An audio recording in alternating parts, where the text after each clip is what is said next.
Welcome to Poets Out Loud. It's April 2021, and we're all here on Zoom.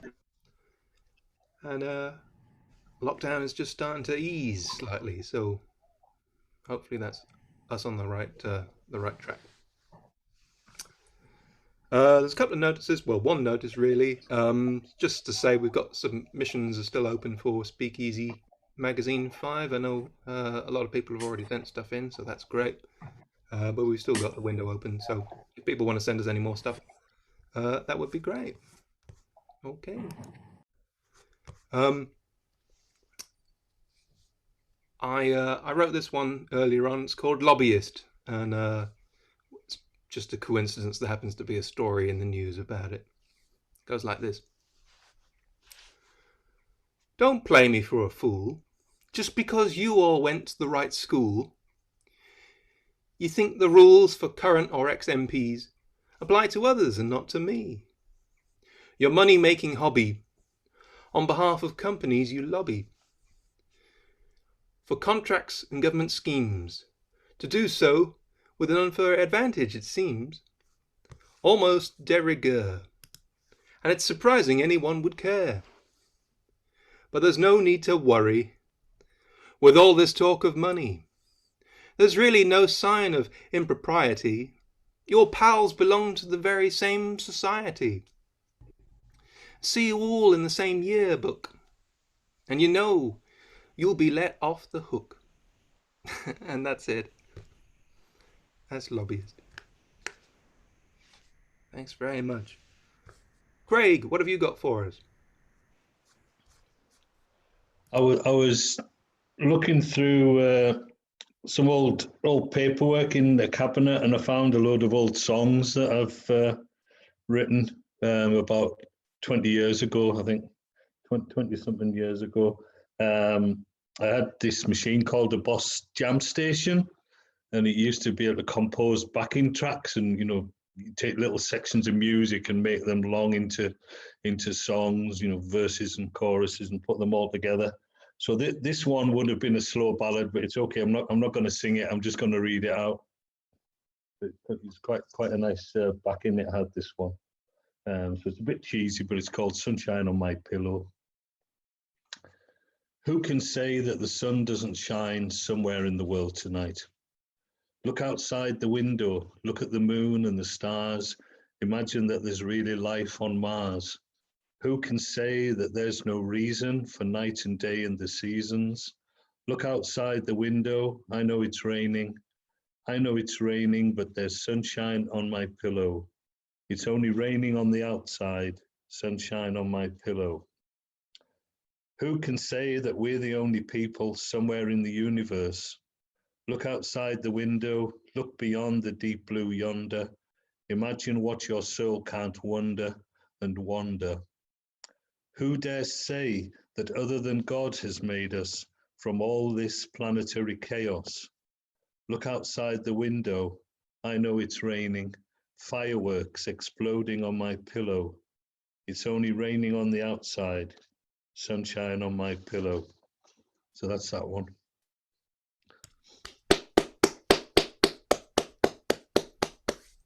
Thanks, Craig. That was lovely. Thank you very much. Okay, Roz, what have you got to share? Oh, this is something I've been trying to write, but I kept changing it, so it's probably got worse than it was to start. It's called Inner Worlds. I'm always here and all alone, wandering in this alone, when my musings run wild and free, and no one can intrude on me. Without access, they will never know the places my thoughts are apt to go, and what strange ideas I can find when people are left behind. The abstractions of my own appear in the imaginations I see, when my thoughts that are in full flow in the inner world of my mind. And that was that. Thank you.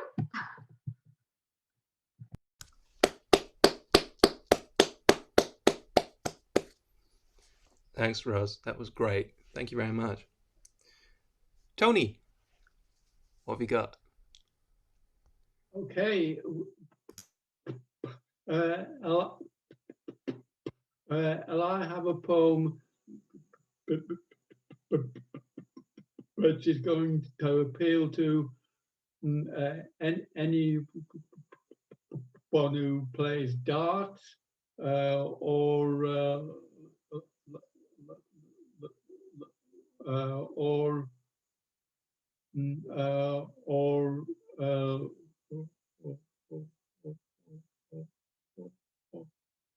likes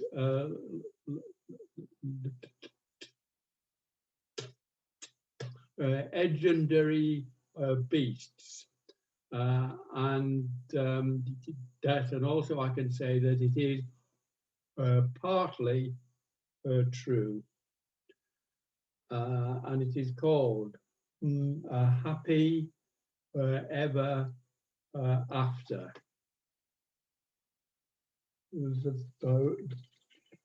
The beer was called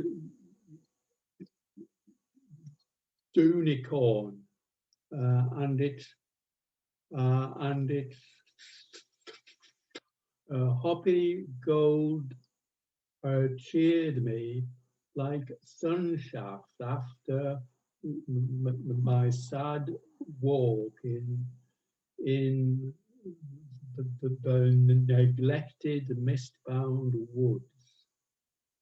And happiness lit up my throat. The pub dartboard beckoned, and I id do not, my friends. Its maker was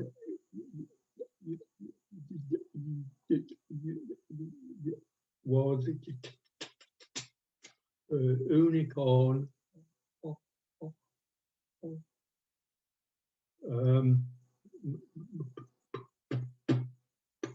Idstro. I pulled darts from the pigskin, planted boots behind the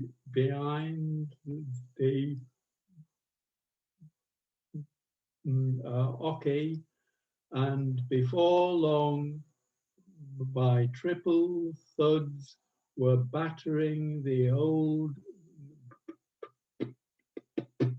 Isery I was playing. Merciless I was. I won with double top and bull, and called my sad self a loser.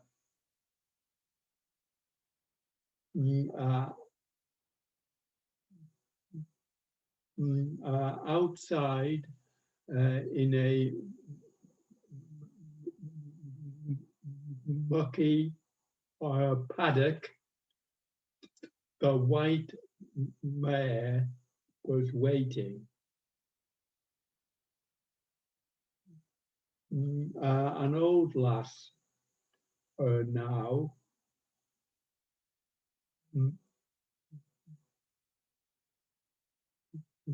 arthritic, dependent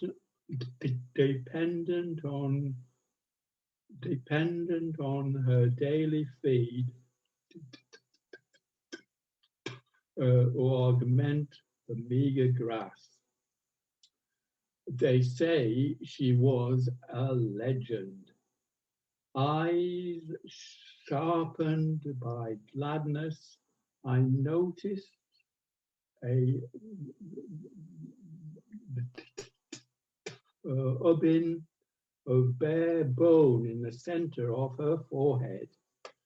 Eyes met, both of us nodded.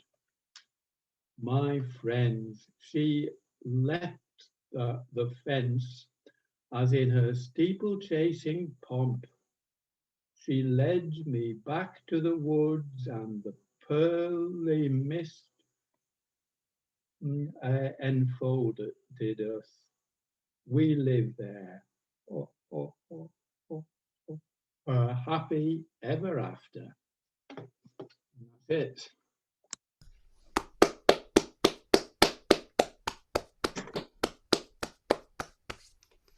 Thanks, Tony. That was great. Fantastic.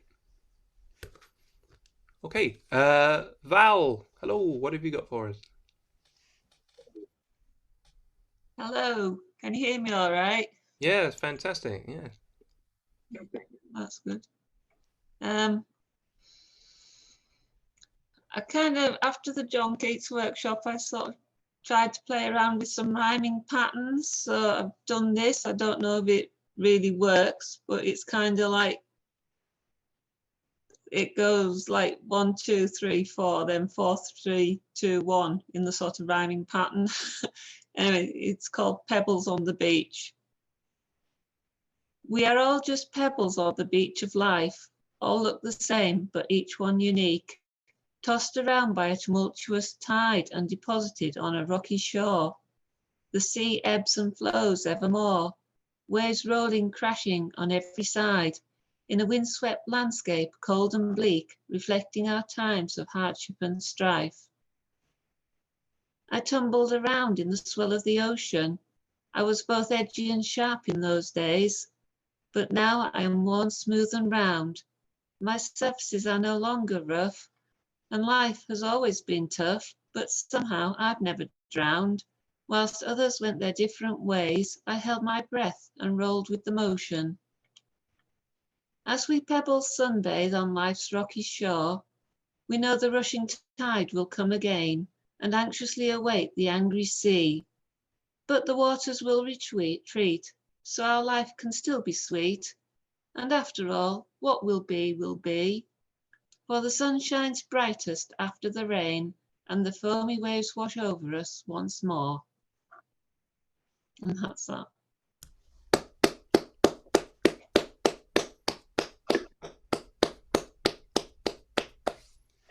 I think there was something profound in that there, Val. That was great. Really good. Okay. I said Richard next, but he seems to have disappeared. There must be gremlins in the internet again. So if he turns up, we can put him on later on. So, Kevin. Okay. This one's called Radio. Don't ask me why. But anyway, that's how it starts. And it's very short. Well, fairly short. Radio. Radio cooking. Recipe for disaster. Oven ready. Sink close by. Bowl. Spoon. Can opener. Mug. Frozen peas. Waste not, want not. Bus is coming. Not for me. Window ledge. Keep the key. Out there, I can see, vaguely, a tree. I know it well. I planted it. Years go by. I know it well. I planted it. The bench, frail, near the trellis, I think. Lavender, heavenly. We loved it. Evening sunset, more and more. Miss her, more and more. That's that one. Shall I just do the second one, Phil? If you hang on to the second one for next time round, if that's okay, Kevin. That was really lovely, Oh, man. well, that's right. Okay. Did you enjoy it? Thank you. Very much so. That was great. Thank you Thank very you. much. John next, and then we'll put Richard on after John. Is that okay? Yeah, sorry, I sort of our connection's been playing up horribly just lately. No. We just keep going off for no reason. It was off all day yesterday, and today it's playing up a bit as well. How weird. It's those gremlins in the machine again. But yeah, Richard, if you're okay to go after John, that would be great. And it's John now. Hi. Right. I think we're a couple of days short of the date in April when Geoffrey Chaucer and the pilgrims would have gathered ready for their trip to Canterbury. And so if you'll bear with me, I'd like to read the opening lines of the prologue to the Canterbury Tales, where the narrator sets the scene at the Tabard Inn as they're all gathering together the night before setting off for their pilgrimage. before he goes on to describe, of course, each of the pilgrims, starting with the knight. Oh, no, and I should say, I think not even the scholars can be sure how Middle English was spoken, so, but I'll have a bash anyway. Here beginneth the book of the Tale of Canterbury. When that April with his sure soldier, the drocht of March hath pierced to the rose, and bathed every vine in switch liquor, of which virtue engendered is the flower. And Exophorus with his sweaty breath, in spirit hath in every halt and hath the tender crops. And the youngest son hath in the ram his half course run, and small a fool as maken melody, and slepen all the night with open ear. So pricketh him natuur in her courages. Dan longen folk to go on pilgrimages, and parmers for to seken strange strandes, to ferne halwes, couth in sundry londes, and specially from every sheer's ende of England to Canterbury there wende, the holy blissful martyr for to seek, that him hath holpen when that they were sick. Befell that in that season on a day, in Southwark at the tabard as he lay, ready to wenden on me pilgrimage to Canterbury with full devout courage. At night we come into that hostelry, well 29 in a company of sundry folk by venture falle, in fellowship and pilgrims were they alle, that toward Canterbury would read. The chambers and the stables were in weed, and we were wearing aised at a best. And shortly, when the sun was to rest, so had he spoken with him every shone, that he was of here fellowship anon, and mad forward early for to rise, to take her way, that as our you devise. But natheless, will ye have team and sparse ere that I feather in this tale passe? Methinketh at accordant to reason to tell you all the condition of each of them, so as it seem in me, and which they were, and of what degree, and eke in what array that they were in, and at a knicht, then will I first begin. That's it.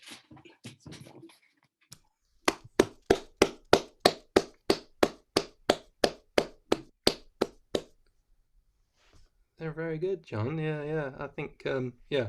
I don't know if it's safe to necessarily go on pilgrimages again yet, but yeah, that was a nice reading. Thanks very much. And hello, George. Good to see you. And Hi, thanks for letting me in. yeah. Knocking on the door virtually. Yeah, cool. All right, we'll let Richard go now, and then George, if you've got something, do you wanna go after Richard? Is that okay? Cool. All right, Richard, what have you got for us? I've got a thing I wrote the other day. It's I just thought of the title "Chop and Change," and I ended up writing a thing about Henry VIII because he kept changing his wives and chopping some of their heads off. So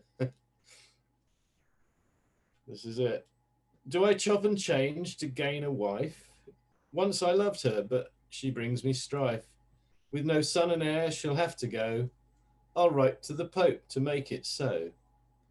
So I'll change and chop religion's course, get new archbishops to grant divorce. This is one battle that I must win, then I can move on with Anne Boleyn. Some I change, others I chop. I'm the king, no one can stop. My foul plan to get a bride, yet Rome is not on my side. Soon I tire of her, boring in bed. I'll try her for treason, off with her head. I must begin all over again, though I found a maid who is called Jane. Hurrah, she gave birth to a fine son, then died soon after, the court to stun. I'm looking abroad to Anne of Cleves, but she's so ugly, I hope she leaves. Another divorce is on the cards, call the clergy, summon the guards. A second Catherine would fit the bill, a young girl I can bend to my will. She has a lover, it's reputed, so she'll have to be executed. A third Catherine, but she's not the worst, though she survived me, for I died first. 6 wives, a shame it wasn't 7. one for each day of the week in heaven. That my wanton lust and wicked ways means that down in hell I spend my days. Yeah. Bit of a history lesson there for the, the 6 wives. It was brilliant. You should do more history poems like that. That's fantastic. Yeah. Cool. Okay, George, hello. Hi. Right, well, I actually started doing NaPoWriMo. I haven't been enjoying them quite as much, but I set myself the task, so I've been doing it. So I thought I'll just do the first one from day 1, 6th of April, sorry. So it's not the first one, 6th of April. But it's in troubled times. We're to choose a sentence from a book that we liked or no. And what happened was, actually sitting beside my bed was actually a poetry prize from when I was in primary 6 or something like that. And it was The Treasure Hunters by Enid Blyton. And I just flicked it over. And the sentence that it opened at was, "Fantail pigeons disperse like a cloud of snowflakes." So this is in troubled times. 'Tis springtime in Paisley. Sunlight breaks at my window and it is snowing. I fear for the cherry blossom, buds bursting to delight, so brief, so valued. Pink harbingers of summer, whose cousins will fruit red, cherry sticky and sweet-tongued. In global warming, it would be doubly bitter for frost to steal today. A jackdaw gathers twigs, pigeons are courting on my neighbour's roof. As snowflakes frolic in the chilling breeze like falling flowers, fade into the grass, which soon will carpet pink, petaled by April winds. This feeble throe of winter is not a sign of nature in mayhem. It is already in retreat.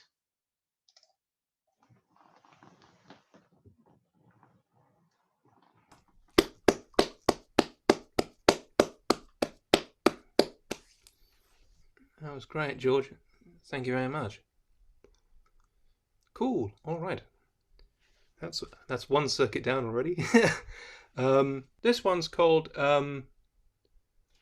Two Sides to Every Story, and I thought, what with the passing of Prince Philip, there was all these stories about some of the gaffes and things he'd done over the years. And I was also thinking about the Oprah Winfrey interview that Harry and Meghan had done, some of the other stuff, and politicians get in this all the time. So I came up with these words. It goes something like this. Two sides to every story.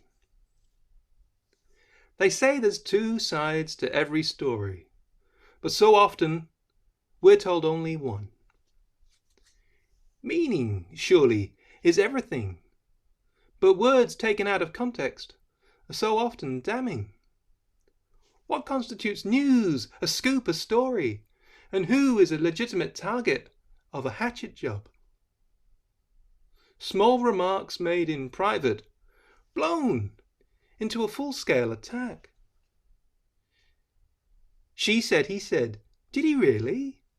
Well, I never actually asked him, but it's what he said, so she told me.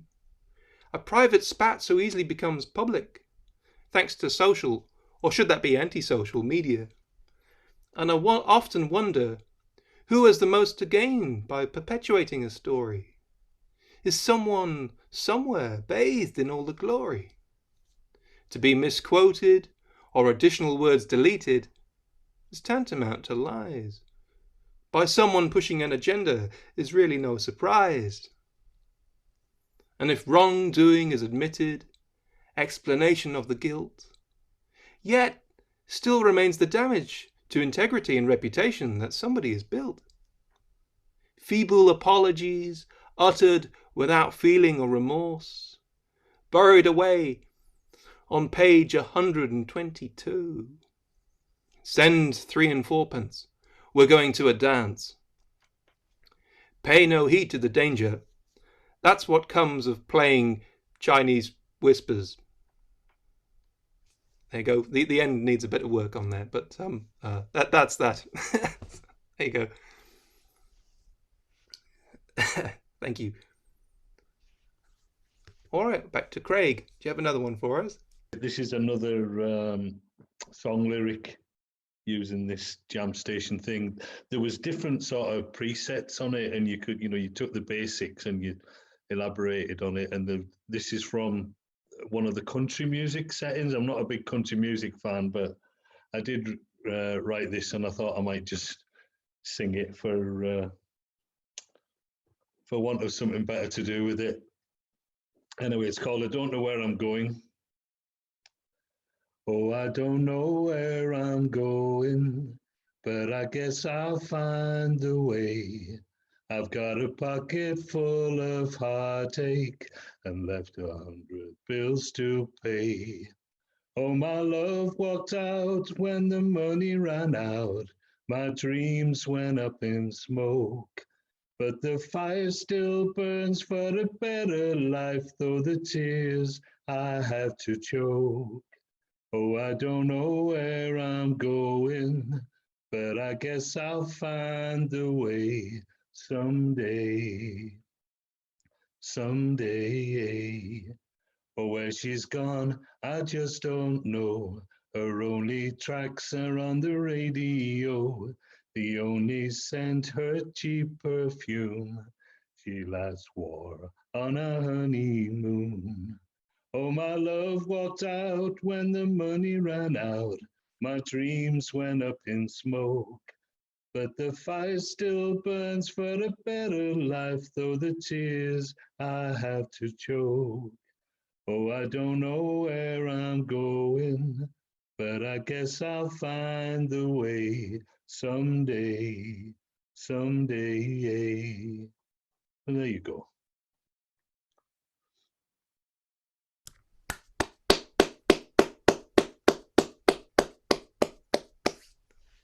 Thanks, Craig. That was great. I'm trying to imagine it with all the country sort of backing on it. Yeah, the next verse was instrumental with a guitar solo, which I'd have loved to have played for you were it technically possible, but not to be, sorry. Another time, maybe, another time. Fantastic. Okay, Roz, do you have another? Yeah, very short one I wrote this morning while I was getting dressed. The prospect of hot feet rocks. So whether, starting. The prospect of hot feet rocks. So whenever opportunity knocks, I'll pop a new pair in my box. Life is so much better with socks. And that was what I thought this morning.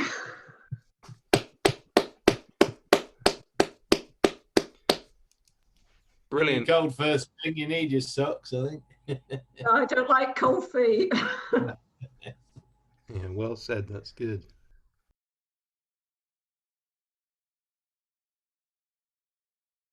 Well, while we're not doing anything else, I thought I'd big up the Kirkgate because they're opening a pop-up cafe on Fridays and Saturdays for the next 3 weekends.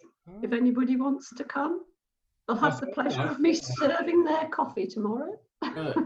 Yeah, I noticed that, and I got an email about that, which I thought, Yeah. Yeah, that'd be good. Yeah. It's just. I would love to do that, but I don't think I'm allowed to cross the border yet. No, we'll keep we don't you want out. you northerners coming down here and spoiling our fun. Hope they can start doing a few more bits and pieces up at the Kirkgate there. Things definitely are opening up. And I was down on Monday just doing our normal shop, and it was quite busy in the high street in Cockermouth. Okay. Compared to how it has been anyway. So. I've heard there's been long queues outside of the Primark in Carlisle, so I've been avoiding it. Yeah, that's the trouble. Once things do open, it'll be just crazy. Everybody's think, I haven't been out for ages. Places that rely on the tourist industry must be really hit hard just now. I mean, yeah, places like Paisley where I stay are hit, but I mean, at least you've got a resident population who are probably here most of the time. But if it's a tourist type thing, yeah, I know. It's really difficult. you there, Kevin? We can I am indeed. Yeah, can you hear me? hear you, Yeah. but we can't see you, but we can hear you. Yeah. Yeah, I'm looking for myself. All right. I'm here. It's that strange thought that you only exist when your computer video camera comes on. Hooray! Is We that can it? see you. Yeah. It's like that. Right. Like that brilliant poem. It was Val, wasn't it? Didn't you do that piece about does Maryport exist when you're not there? That's me. Oh, it was Roz, I'll was send it? you that, your magazine, if you want it. Yeah, yeah. I thought it was right. Okay. Yeah, it's a good poem. I like that one. That's good. Cool. We're all back in the room, which is great. Fantastic. Okay. We're gonna crack on with Tony. Okay. Well, I had this poem read for me at SpeakEasy by Becca, and he did it superbly, of course, but I'm going to read it for you lot, and I found out that just this week that a poem of this kind is sometimes called, it is sometimes called a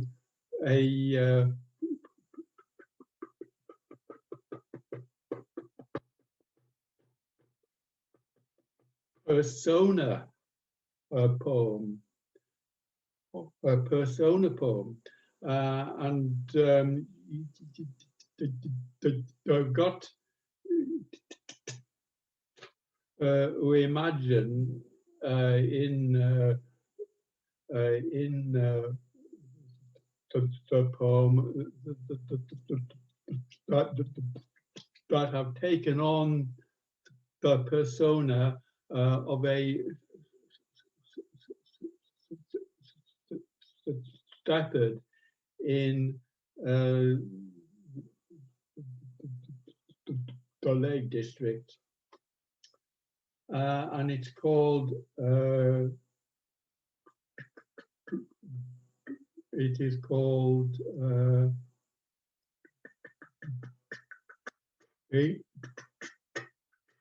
Inking to Saint Drogo.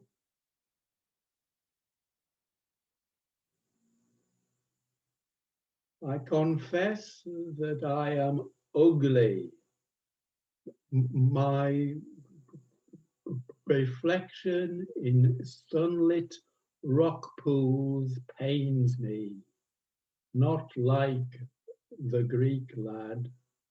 The facial warts, the facial warts alone are enough to put even tolerant women off.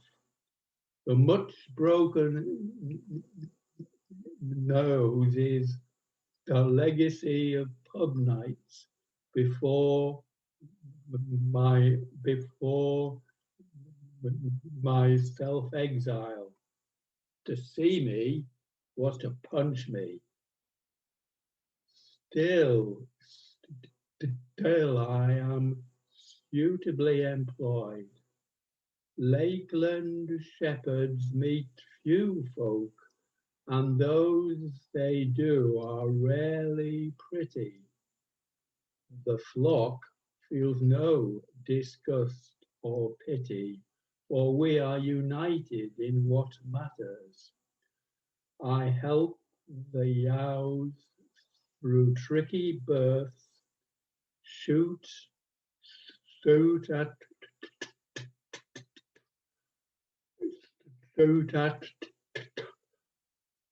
eyeball craving crows and clean the cack from backsides. Smelly, ugly, vital. That's work. Yet I know delight. A Hessian stack, a Hessian stack in a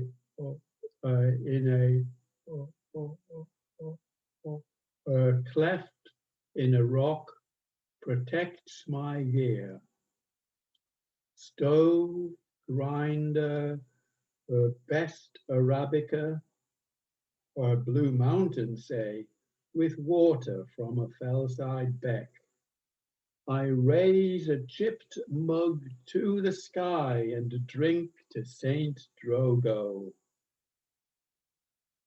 That's the man for me, the patron saint of shepherds, coffee, and the ugly. A Flemish penitent and pilgrim, 6 years a shepherd, and 40 as an anchorite. But why? I hear his mum died birthing him, and he found out as a teenager, and the burden was too much. I confess, my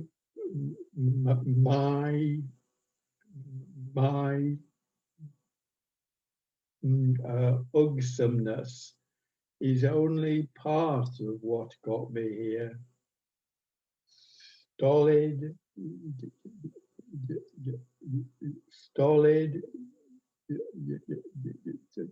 dows and leaping lambs see me on my knees at eventide, asking Saint Drogo to intercede with the other better shepherd to wash away my guilt. For what? Only the flock knows that. And that's it.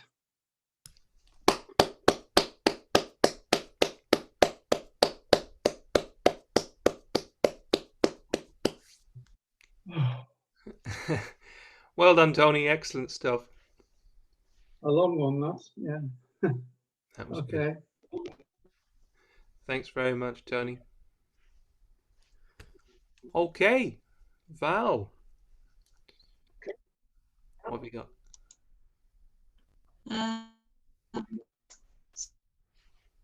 It's just something I wrote this afternoon, just as the sun was shining, really.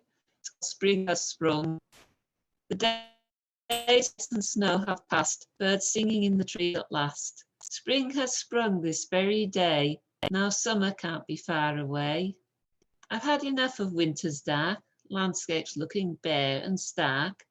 Now the trees are all in bud, spring has sprung, I feel shocked on any leafy lane.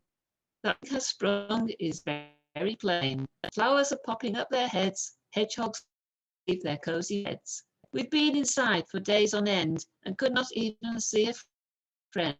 Now we chat in bright sunshine. Spring has sprung, life is fine.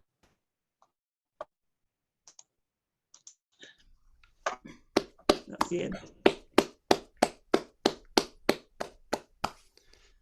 Thanks, Val. It went a little bit crackly on the last couple of lines. Can you do the last couple of lines again, just so we can? Yeah, I can do.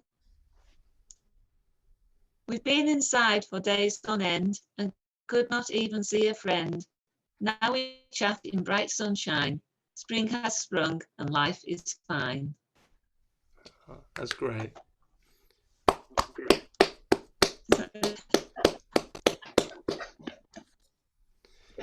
Yeah, you're absolutely right. There is like a real sort of air of, hopefully things are getting better with hopefully through the worst of it, and spring is here and it's shining. The sun is shining. It's great.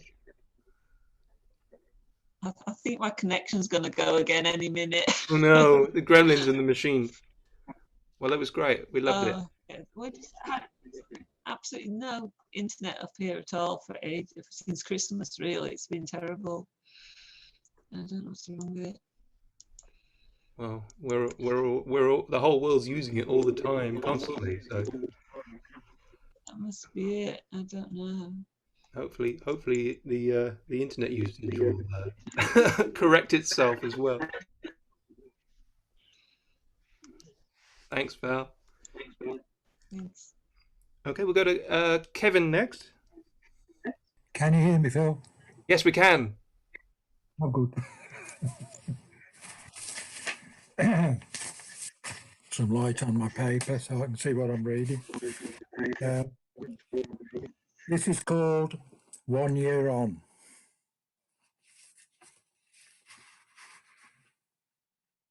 1 year on is all it takes to see the world has changed its shape. Not the one on the classroom wall, but a view and a feeling that disturbs us all. Did we fail to heed the call, slow to act and change direction? A mask to cover incomprehension while others gasped for breath. After the races, after the glee, losses recovered over time, super spreaders grace the tongue, describe a new language, oh so grim.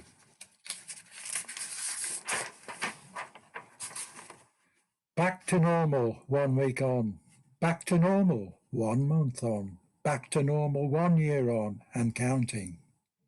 Summer sunshine weakens our resolve. Non-essential, not for sale, waiting lists forgotten. Vaccinations 1, 2, test and trace a holiday. Back to the garden, backs to the wall, waiting and wondering if that is all. Thank you.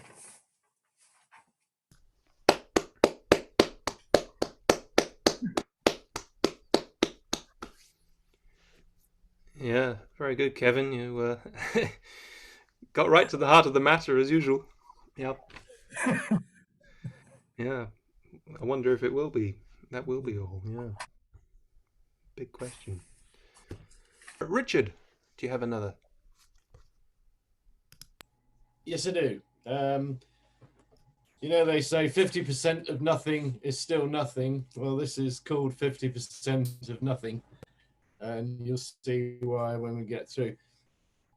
It was a half-baked idea that went off half-cocked. Some were a bit half-hearted here.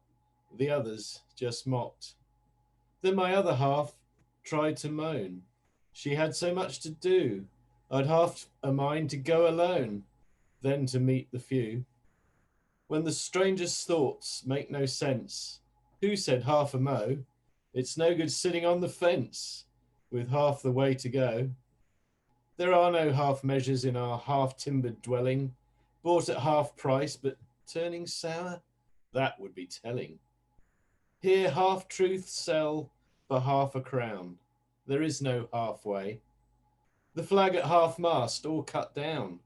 This is just not our day. Live half a life of half measure, or die in glory. Don't be half dead, look for treasure, or there is no story. Thank you.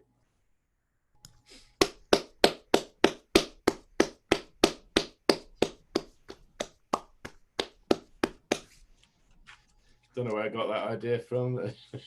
Well, it was interesting. Trying to use lots of half things. That was great, and yeah. Adding up all those halves, you got to About 3.5. About 3.5, yeah. That was good. Cheers, Richard. Thank you very much.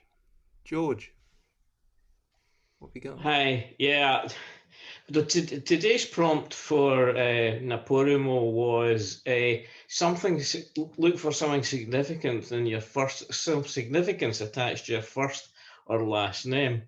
I couldn't think of anything, so I went back to that old childhood thing. I don't know if you all used to do it, where you read your name backwards. So this is Reclaw Egroeg. Once as predetermined as genes, hand-me-down names, bloodlines of firstborns, mixed trails of siblings, mothers, fathers, trees woven, a trellis of ancestors, heritage registered. Now it is the link to TV dinners, cinema back rows, hip parade affections, sporting records, a litany of afflictions given with love, like the branding of cattle, ear tag identification till death. Does it mark for life? Does it have meaning? Is it a sign? I wanted to be Farmer George, the romance of Highland roots, became ambition shrunk to crofter, a childish thought of less labour, turning adult wistfulness for the land, regressing into the old joke.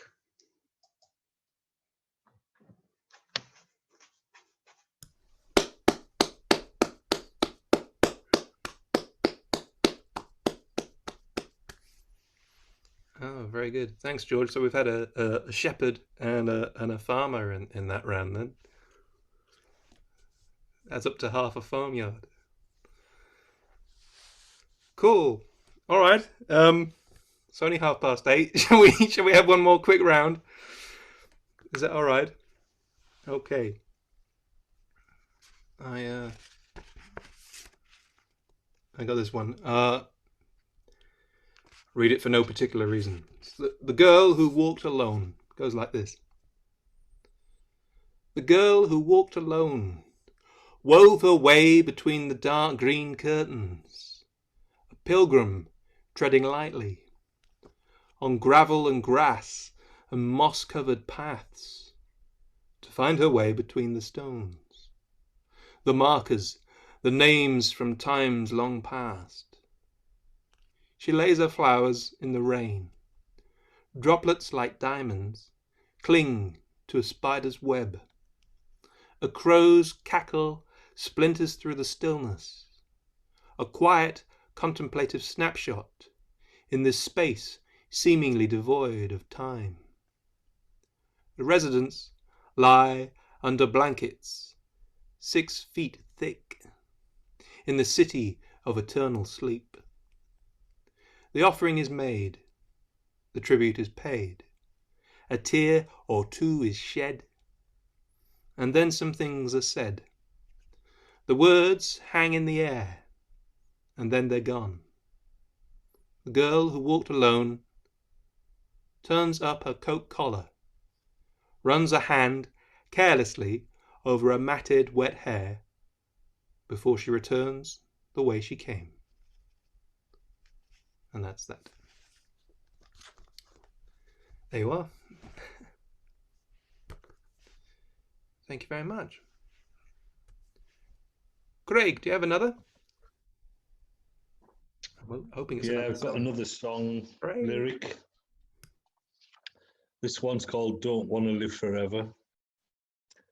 Gonna live today as if it's gonna be my last, but I'm living for a long time yet. Moving on life's superhighway, and I'm driving too fast. Gotta make some time up, get out of the slow lane. Don't wanna live forever, stuck in second gear, when the road ahead, my friend, is true and clear. Don't wanna live forever, 'cause forever is a long, slow, windy road. Gonna take my chance on a one-way ticket. Yes, I'm leaving and I won't come back. This great big step I'm taking, and I know I'm gonna make it, may be my last chance to make something of myself. Don't wanna live forever, stuck in second gear, when the road ahead, my friend, is true and clear. Don't want to live forever, because forever is a long, slow, windy road.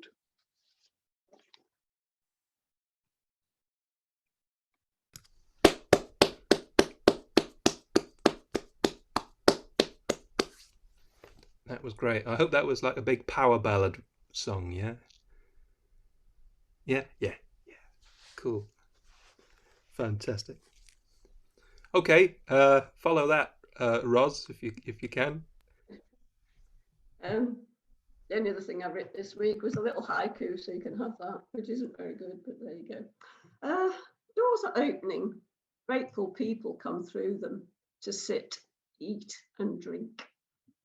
And that was that.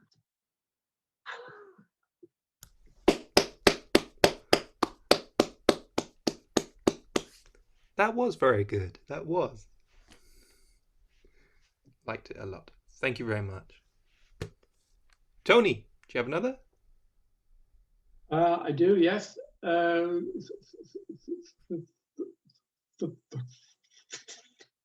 Almost, you may have heard this one before, but I've had it published in a magazine, Confluence. Here it is, a nice cover, Confluence, a sunflower, and it's called the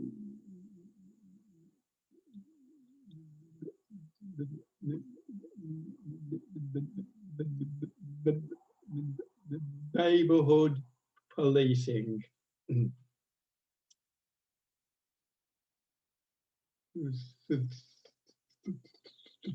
They was quite, she was quite nice when you got to know her, this woman with the spitting snakes for hair.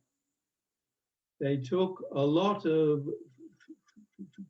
feeding, and if you gave her a box with a mix of beetles, snails, and slugs, she thanked you, and she talked about her work. A new stone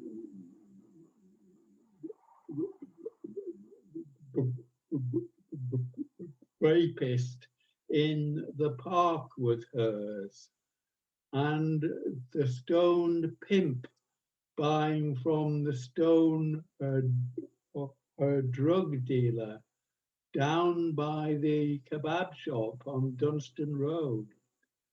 Ask if she was certain her information was correct, and you risked the hard look. Not worth it. It was that look that weaponized her rather than the snakes. Think of it be a jet. Add Grace Jones in The Mother of All Strops, then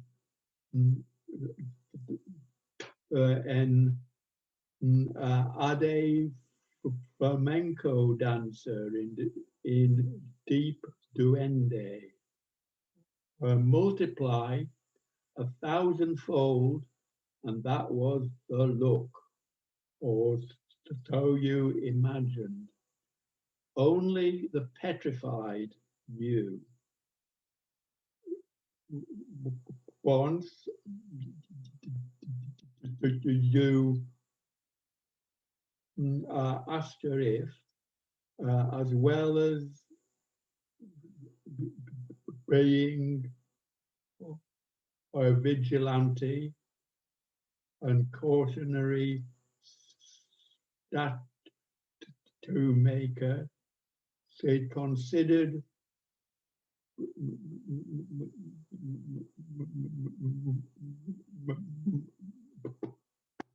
oddling for the stonemason, who only asked because on trips to museums in old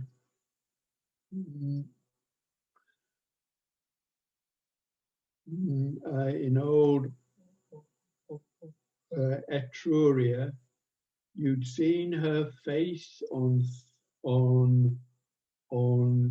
so many cremation urns, warning any evil spirits not to try their luck. Our feasts, our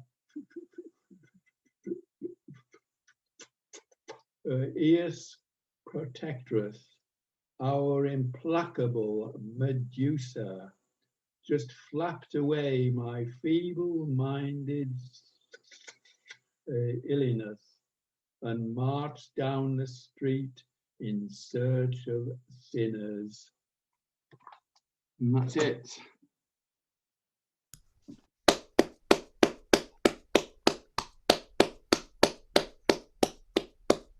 James won that one.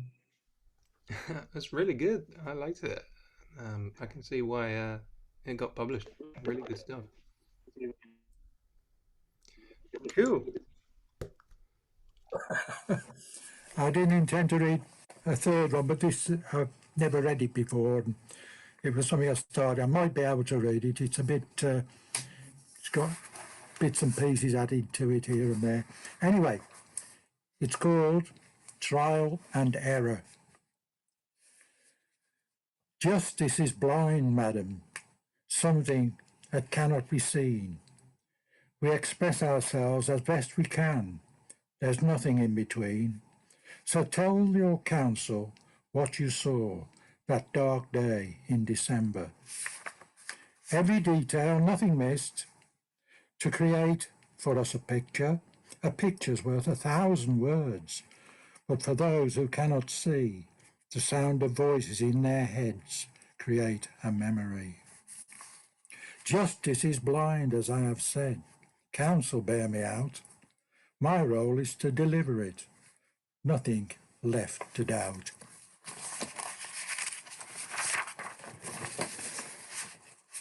There is before us on this day much to be considered. So speak up loud and clear. If called, all must be delivered.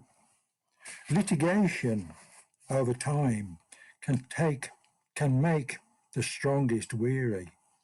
The jury has to concentrate for truth to be, I've forgotten what I've written there, determined. Idle talk passes time when facts seem somewhat dreary. Experts called, bringing skills for visual presentation, to bring to life events that night, a graphic panorama that shock the mind and make you think, was it the right decision? Should you dream and hear a voice, please, it wasn't me, sir, then torment follows night and day, eternal condemnation.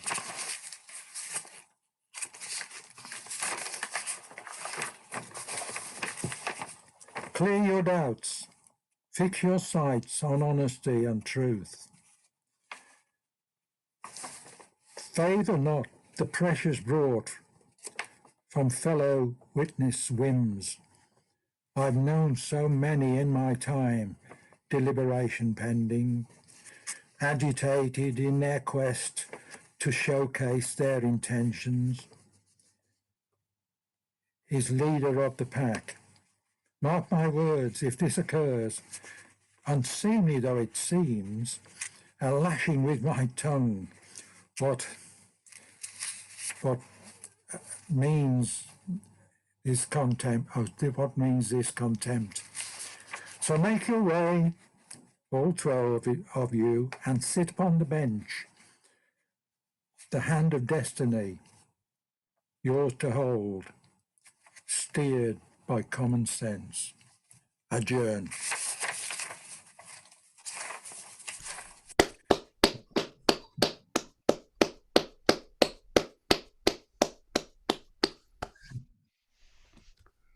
Great stuff, Kevin. Thank you very much. Cool. All right. Richard, have you got another one for us? Yeah, I have actually. There's a lot of programs at the moment on television that we like watching about archaeology, sort of digging up things, and people like Tony Robinson and other famous archaeologists around. I've entitled this one "Digging Down and Delving Deep," and it's about an archaeologist, obviously. I found an ancient baby from ancient Babylon, the bones and skull left for me, although the flesh was gone. For I'm an archaeologist, I dig things up for a living. There are so many sites on my list, and the earth is always giving. How he lived is just a haze. I don't know how he died. I'm sure in those far-off days his mother must have cried.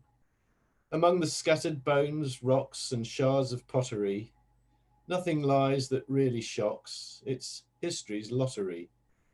When you're born, the life you led, down to the hands of fate.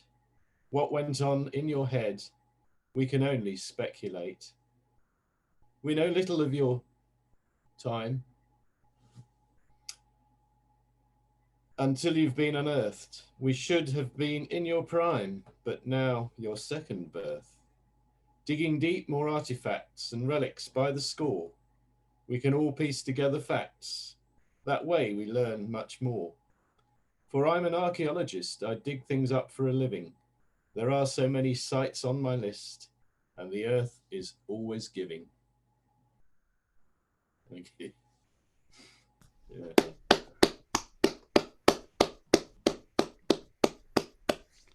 That's really good, Richard. And funnily enough, I've just been watching on iPlayer the comedy series Detectorists, about the metal detectorists, starring Mackenzie Oh, yeah. and Toby Jones. Yeah, and Toby, yeah, it's good that. I enjoyed that one. Yeah, it was very enjoyable. And so historical as well, but yeah.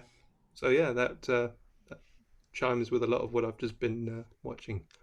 Good evening, Fernando Smith, aka Mark Griffiths. How are you doing? He disappeared.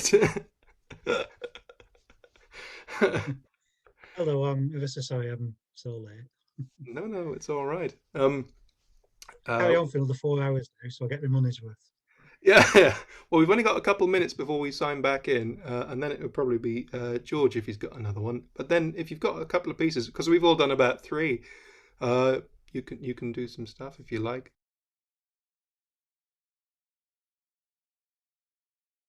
Hey, well, Phil, are you okay? I'm okay. How are you? All right, we're off to Northumberland tomorrow for a few days, so it's like a big adventure. Wow. Yeah. Enjoy. Yeah. A nice break. Where Yeah, what a treat. Whereabouts are you heading off to in Northumberland, or are you not at liberty to say? Beadnell. Yeah, I'm not at liberty to say. Beadnell. Yeah, so it'd be nice to have some big wide beaches and big skies to contrast to the fells that they've been for such a long time, and the woods, which is great as well. I can't complain. Yeah, it'd be nice to have that different landscape to immerse myself into. Cool. Yes.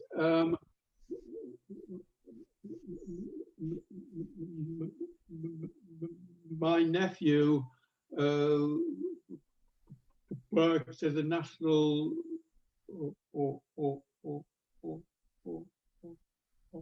Trust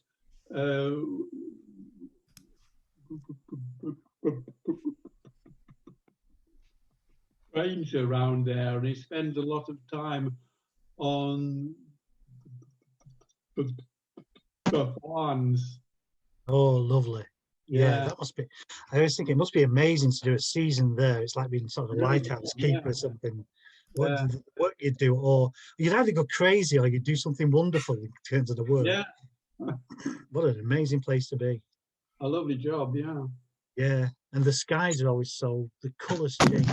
And it always strikes me about the northeastern coast. Yeah. Yeah, it's a smashing place. Yeah. And it's fairly recently I went up to north of sort of Berwick and all that coast, going right Yeah. up to where it turns near Bass Rock and oh, that's a Tabs. Yeah. fantastic coast. Yeah, Yeah.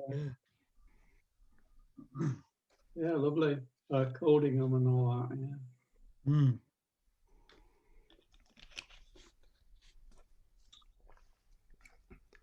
Well, hopefully there won't be hundreds of well, millions of other people there as well. I'm taking a shotgun with me, so. Oh well, that's all right then. Social distance. I'll be shooting fish in a barrel.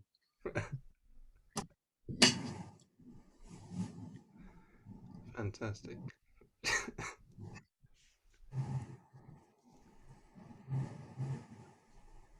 This will now be the video that they find afterwards. Yeah. That they discover that'll be on social media. Well, he told us all. He gave a warning.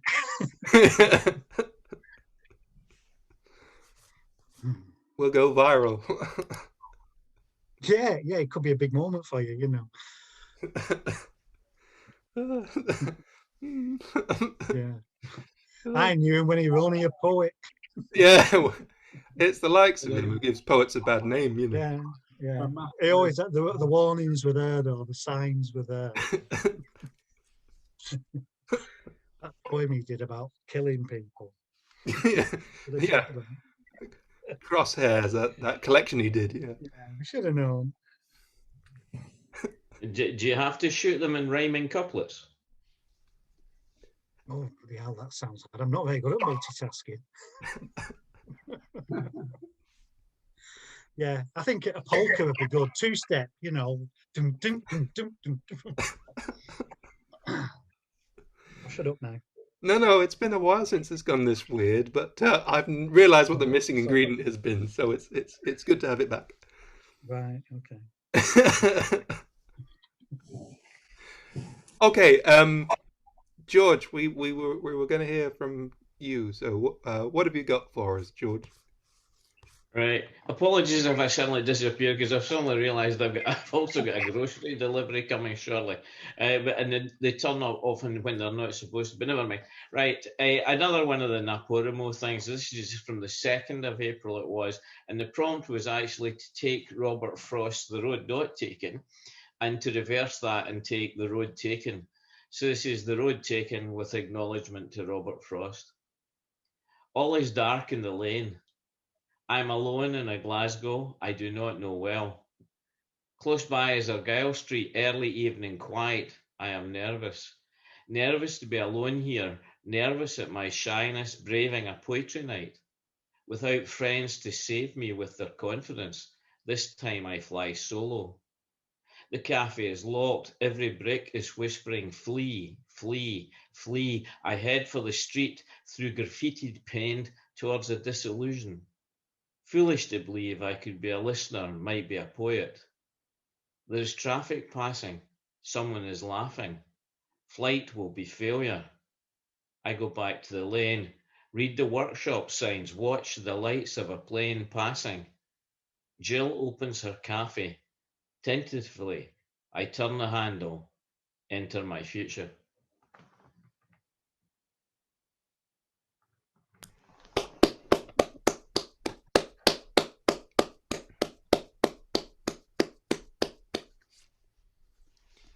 Fantastic. Cool. Excellent. Yeah, George. Excellent. Got me back to Argyle Street, that is. Many happy times. Do you remember that when we used to be able to go to cafes and do poetry? It was one of those strange things, the Hidden Lane Cafe. I think it's still there actually, but it's years back. But it was through a pend off the top of Argyle Street, and it was quite strange because I mean it wasn't terribly busy, but it was a really dark winter night. I think about November.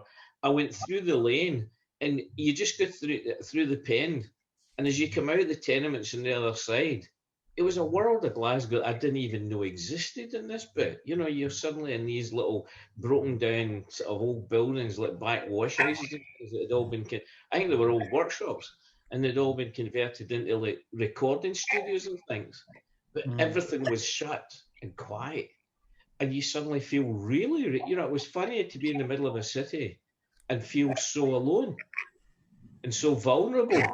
And although, you know, there's people only 10 feet away. I mean, there's an off license just at the corner of the bend, and yet you suddenly feel as though ghouls and spirits are going to rip your heart out. That's just I think like the dark winter nights in Glasgow are the darkest, aren't they? Unlike Edinburgh, where you're never more than 10 feet away from a mime artist doing an avant-garde piece.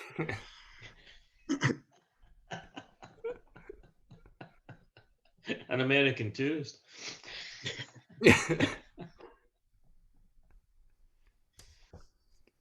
Cool. Well, Fernando Smith, have you got a couple of pieces to share with us? Because we've all done loads. So it's over to you. I came in and someone had mentioned archaeology. Richard had mentioned archaeology. Yeah. So I've got a poem called Archaeologist. It just so happens is what I prepared earlier.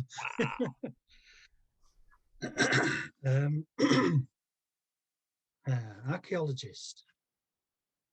I did have something to say about it, but I won't. You found me prostrate beneath the condemned hotel, dusting my shoulder with the care of a woman forming her cheeks, exposing ribs or fingers you could not be sure. I grimaced in the first sunlight for centuries, sheltering my sunken eyes in an armpit. Take me away, I willed you. Preserve me beneath glass on the pedestal of your museum.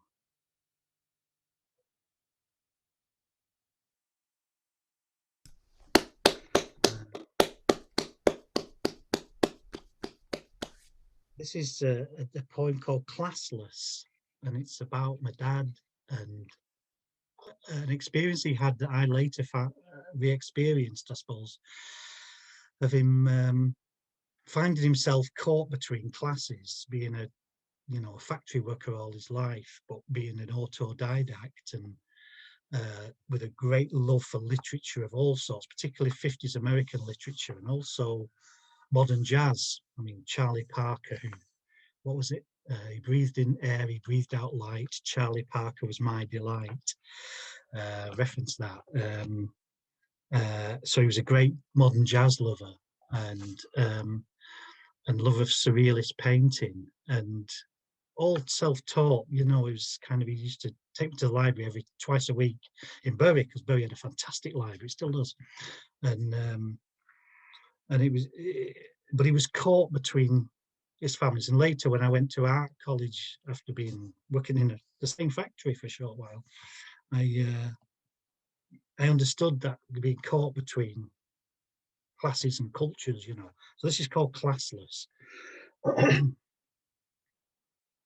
Dad let out a deep groan, like an old echo rebounding through the ages, his notebook closed in his hand, the empty pages, testament to a life lived short in the middle ground of nowhere. And like a fruit tree cut back only to discover its stock and reach for the sky, when formal education did beckon, he did not question or ask why, taking the part, standing the man, an icon for the humble, carrying the can, with artfully shouldered cap and gown worn to cross a threshold to the better parts of town. The paper gave it their attention. On page 14 did mention, local boy makes good, a tale from the outer rims of the neighbourhood. Boy dragged up from the gutter with his love of paint and paper. He'll never need to hold a spanner or work it mill like his grandma. 10 months into an art degree, and informed by the life-class Don that with his pals he had become a nice, white, middle-class boy.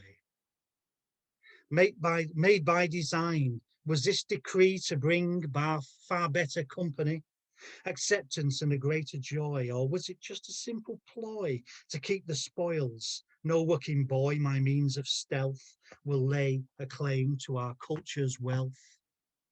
Steeped in jazz and modern art, existential cinema, he looked the part, but in his soul he longed for kisses from a local girl, tiptoed tall on the terraces by the boys' stand wall at his gusty hometown football ground.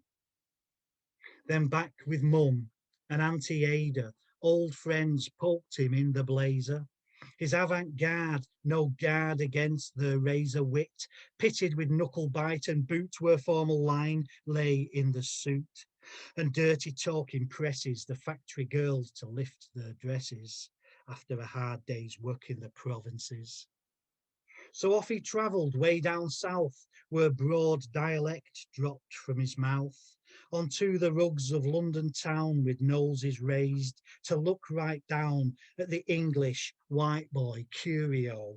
They took a sniff, then cheerio cheered from their lips and chattering orifice. He looks like us. They took the piss with kindred co-religionist hiss. But he will never be our blood. He lacks the breeding, and we should put him straight and in his place. I can't say I like the look of his face. Let's dispose this invitation, lest the whole pretense begins to hasten him to forget that this great nation is built upon knowing one's own station.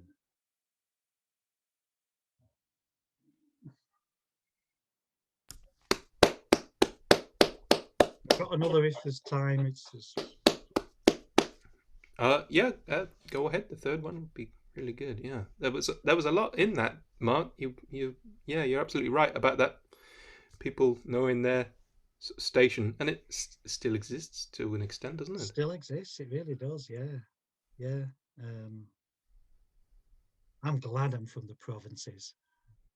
Yeah. And not because like you can move from it, but you know, it's there's a certain sensibility that comes from that, and there's a certain glee that comes from and pleasure that comes from at least thinking yourself an outsider of sorts.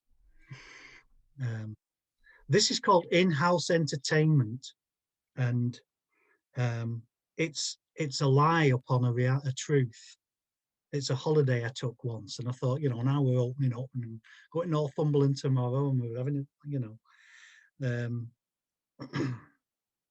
it's a holiday in a hotel I wished I'd never visited. In-house entertainment. Finding myself alone and with nowhere to go one night in a Castilian hotel, I sat down to the in-house entertainment.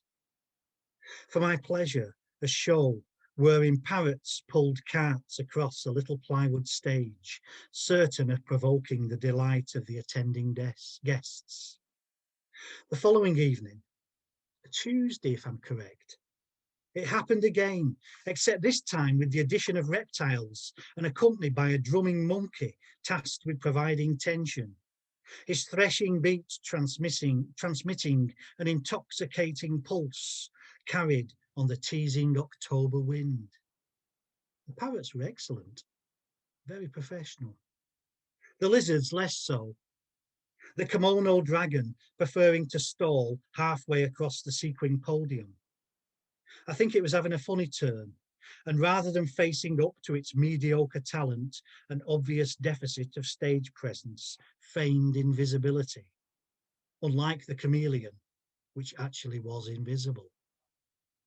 The audience gasped, a bit embarrassed. The mincing compere made a joke about not working with children or animals. He was very professional and took command of the unfortunate circumstances with a studied panache.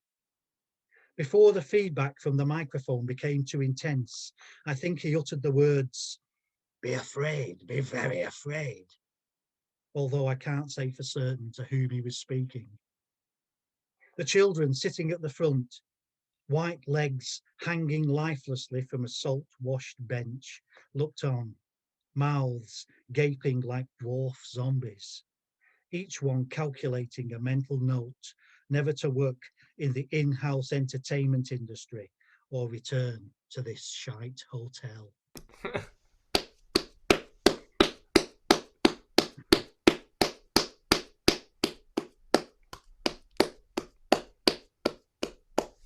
And now the good bit.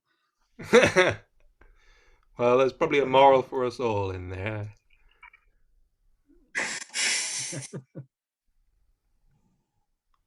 That was good. Very good. Cool. All right. Well, does anybody else have anything else they want to read, or shall we call it we'll call it a night? I've got more, but I don't want to keep anybody up. You know? It's been really good. It's been really, really good. So I'm glad you all. I'm ever so sorry I missed you all.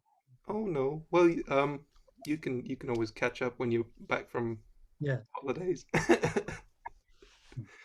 But yeah, thank you all for joining in. Thank you for sharing such wonderful stuff. And give yourselves a round of applause, everybody who read, which is everybody, and everybody who sang.